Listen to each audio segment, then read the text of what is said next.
Here at Boeger Winery in the Sierra Foothills, we are looking at grape harvest in the middle of it, so it's a very busy time here at Boeger Winery. So thanks for joining me, Hun. This is also my husband, but also winemaker at Boeger Winery. Talk about some of the challenges this time of year.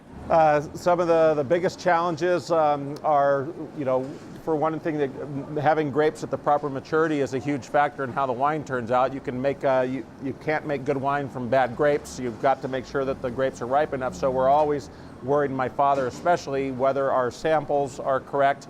He'll recheck 3 times the day before to make sure that the sugars are where they should be, the acids are where we want them to be.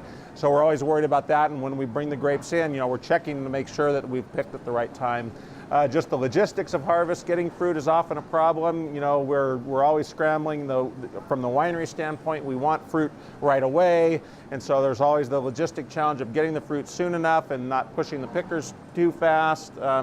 The tank space, sometimes all the fruit's ripe at once. We grow over 30 different grape varieties, and we don't have 30 different tanks all at once, and so the timing of how to get the fruit that's ready into the right size tank in the most efficient manner without having excess or waste, or in the worst case scenario, have grapes picked and nowhere to put them. Right. So that's a constant juggling and brain act that really can drive you nuts. Yeah, it's a little bit of engineering out here, how to make sure this all works and the process goes. Yeah. Now, from what I remember, last couple of years, the harvest has been a really rushed harvest to get things get the grapes off the vine because the heat. This year, it's been different. Yeah, so 2 years ago and the prior 2 or 3 years, everything was ready at once, and we just picked everything we could as fast as we could and as quickly as we could, and hoped that we could fit it. Last year, there was a real heat spike that shut the vines down, so that gave us about a week-long break in the middle. This year has been what I would consider one of the most ideal harvests, where we're doing samples and nothing's ready.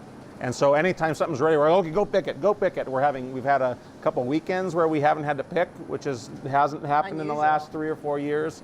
So this year is really ideal. Things are coming in slowly, one after the other, in a nice orderly procession, and so it's been a much less stressful harvest for me. Good. Now, if I say this one word, as winemaker and as the coordinator out here of all these tanks and some of them open, if I say the word rain, what do you do? Oh, well, I don't. You can't do it. You can't change it. It's going to rain. Which my dad would have the opposite. He would run around like a chicken with his head cut off, worrying about it.